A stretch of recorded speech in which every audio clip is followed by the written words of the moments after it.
जय हिंद दोस्तों, आप सभी का स्वागत है आपके अपने सैनिक वेलफेयर यूट्यूब चैनल में। दोस्तों, सर्वप्रथम सभी केंद्रीय कर्मचारियों को पेंशन दिवस की पूर्व संध्या पर मैं बहुत बहुत हार्दिक बधाई देता हूं। क्या आप जानते हो पेंशन दिवस कब और क्यों मनाया जाता है? अगर हाँ तो कमेंट्स बॉक्स में यस लिखें और अगर नहीं तो कमेंट्स बॉक्स में नो लिखें। लेकिन आप कोई कमेंट्स नहीं देना चाहते तो कोई बात नहीं, लेकिन जिसकी बदौलत मनाया जाता है, जिसने वो संघर्ष किया, उसके लिए एक लाइक और सैल्यूट तो अवश्य लिखें। तो अब चलते हैं हम पेंशन दिवस क्यों और किस लिए मनाया जाता है। दोस्तों, 1979 में भारत सरकार, उस समय के तत्कालीन प्रधानमंत्री स्वर्गीय इंदिरा गांधी जी की गवर्नमेंट ने एक आदेश पारित किया था कि 31 मार्च 1979 तक जिनकी जो पेंशन है उनको वो मिलती रहेगी और 1 अप्रैल 1979 के बाद वालों की पेंशन का रिवीजन होगा। आप सोचिए, उस समय केंद्रीय कर्मचारियों की जो पेंशन थी 375 रुपये से लेके 4,500 रुपये, यानी जो सबसे नीचे तबके का कर्मचारी था उसको 450 रुपये पेंशन बनती थी और जो सबसे टॉप लेवल का कर्मचारी था उनकी पेंशन बनती थी 4,500। और आज अगर उस केंद्रीय कर्मचारी ने, जिसने ये लड़ाई लड़ी, अगर उसने ये लड़ाई नहीं लड़ी होती तो आप सोचिए कि पुराने पेंशनर्स की क्या हालत होती, कैसी उनकी दशा होती। जरा आप सोचिए। अब चलते हैं कि वो फैसला था क्या, कब आया और किसने लड़ा, सुप्रीम कोर्ट में क्या क्या हुआ, उस पर बहुत ही संक्षिप्त में। एक हमारे केंद्रीय कर्मचारी DS नकारा जी, जिन्होंने इस गवर्नमेंट के आदेश को चैलेंज किया और ये मसला नीचे से लेके ऊपर तक सुप्रीम कोर्ट में गया और सुप्रीम कोर्ट के अंदर भी 5 जजों की बेंच ने ये बड़ा फैसला दिया, जिसमें खुद चीफ जस्टिस भी सम्मिलित थे। तो आइए देखते हैं वो कौन कौन से 5 जज थे और कब ये फैसला आया। ये फैसला आया दोस्तों, देखिए 17 दिसंबर 1982 को, 17 दिसंबर 1982 को। और इसी फैसले के ऊपर 17 दिसंबर को पेंशन डे के रूप में तभी से मनाया जाता है।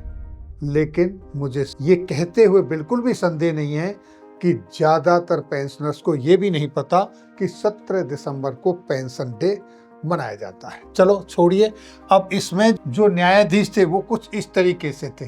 DA Desai sir, YV Chandrachud जो कि उस समय चीफ जस्टिस थे, VD तुलजापुरकर, O चिन्नप्पा रेड्डी और बहराल इस्लाम, ये 5 जजों की बेंच थी जिन्होंने ये केस लड़ा, DS नकारा and others versus union of India.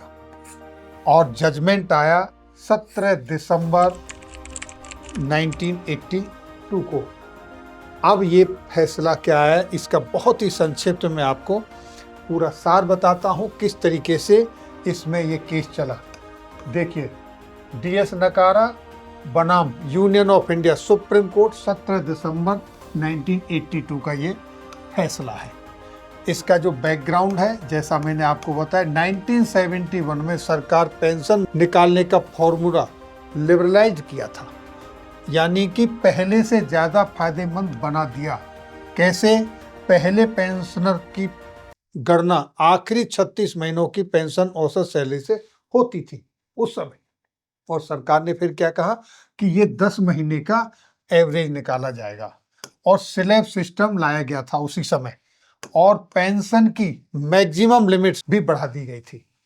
अब इसी के बीच में लेकिन हुआ क्या, आप देखिए सरकार ने क्या कहा अपने इस फैसले में। ये नया जो फॉर्मूला दिया था उन्हीं पर लागू होगा जो 31 मार्च 1979 के बाद रिटायर हुए, यानी कि जो 31 मार्च 1979 को जो रिटायर्ड हुए हैं उनके बाद वालों पर ये फैसला लागू होगा, उनकी पेंशन बढ़ेगी। और उससे जो पहले रिटायर्ड हुए थे, उससे पहले उनको पुरानी पेंशन, कम वाली पेंशन ही मिलती रहेगी, यानी कि उनकी पेंशन पर कोई फर्क नहीं पड़ेगा। इसी को डीएस नकारा और अन्य ने चैलेंज किया। इसी के खिलाफ वो सुप्रीम कोर्ट पहुंचे और वहां पर क्या क्या, हम सब पेंशनर हैं, डीएस नकारा जी उन्होंने कहा कि हम सब पेंशनर हैं, हमारी सेवा सरकार ने ली है और तो सिर्फ तारीख के आधार पर हमें कम पेंशन देना कैसे सही है। सिर्फ एक तारीख 31 मार्च और 1 अप्रैल, इसके आधार पर कम पेंशन देना सही कैसे हो सकता है। और मुख्य कानूनी सवाल जो थे वो किस तरीके थे वो देखिए। सबसे पहला सवाल, महत्वपूर्ण सवाल ये था, क्या सिर्फ रिटायरमेंट की तारीख के आधार पर ही एक तरह की पेंशनर्स को दो हिस्सों में बांटा जा सकता है, कुछ को ज्यादा और कुछ को कम पेंशन देना, क्या ये सही है? आर्टिकल 14 जो समानता का अधिकार है, ये क्या उसका उल्लंघन नहीं है? पहला सवाल। दूसरा सवाल जो बहुत ही महत्वपूर्ण, क्या पेंशन बाउंटी यानी कोई मेहरबानी है या दान है या कानूनी हक है जो अपनी सेवा से कमाई अर्न किया है हमने, यानी कि जो हमने पास्ट में सेवा दी है उसके बदले पेंशन मिलती है, तो वो अर्न की है, वो किसी का कोई मेहरबानी या कोई दान दक्षिणा नहीं है। और सुप्रीम कोर्ट की ऐतिहासिक बातें जो थी इस फैसले में, वो आप यहाँ देखिए क्या क्या बातें सुप्रीम कोर्ट की तरफ से जो कि आपको इस वक्त जानना चाहिए। पेंशन ना तो दान है, ना मेहरबानी, ना एक्स ग्रेशिया। सुप्रीम कोर्ट ने साफ कहा पेंशन कोई दान नहीं है, कोई मेहरबानी नहीं है, कोई एक्स ग्रेशिया नहीं है।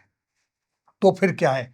ये आपकी पुरानी सेवाओं का स्थगित डिफर्ड मुआवजा है, जो आप पहले सेवा दे चुके हो, अपनी जवानी न्यौछावर कर चुके हो सिस्टम के लिए, सरकार के लिए, उसका ये एक मुआवजा है। ये एक सोशल वेलफेयर मेजर है, यानी बुढ़ापे में आपको आर्थिक सुरक्षा देने का तरीका है। दूसरा, पेंशनर एक ही वर्ग क्लास में आते हैं, अलग अलग नहीं किया जा सकता।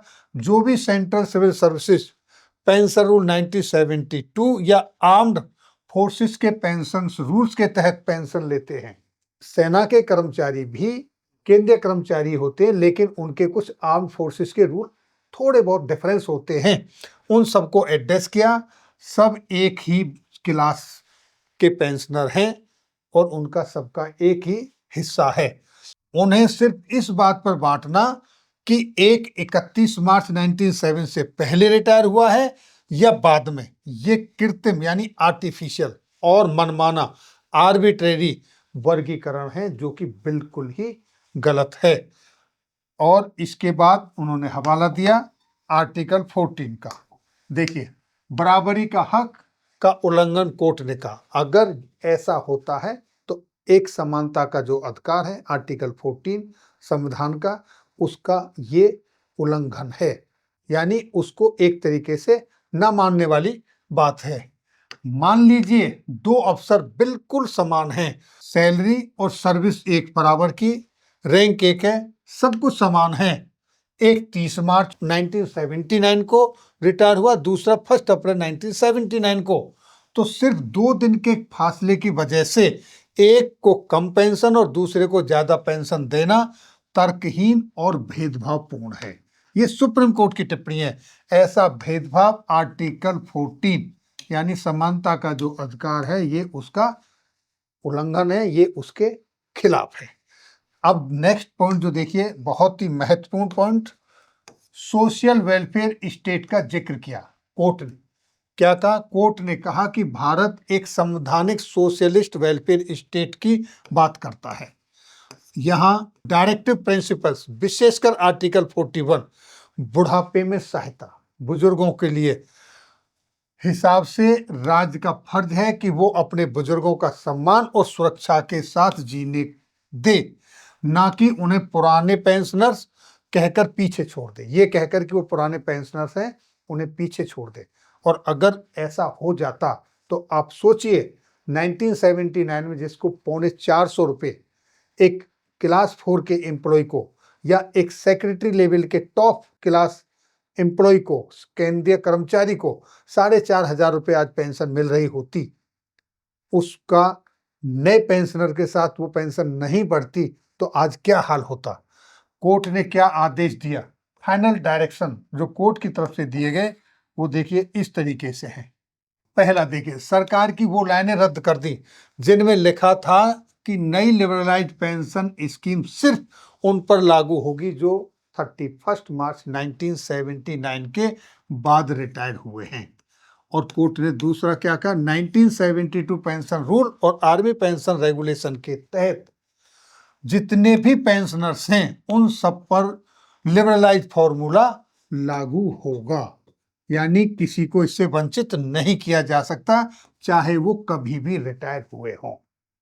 अभी आपने देखा होगा हाल ही के 8वें वेतन आयोग के टाइम पर जब यह मसला उठ रहा था कि इस बार 8वें वेतन आयोग में जो रिवीजन होने जा रहा है उसके जो टर्म्स ऑफ रेफरेंस जारी किए हैं उससे पेंशन लिखी नहीं है, पेंशन का जिक्र नहीं किया। तो वो अगर ऐसा होता है तो ये उस सुप्रीम कोर्ट के ऑर्डर की भी अवहेलना होगी।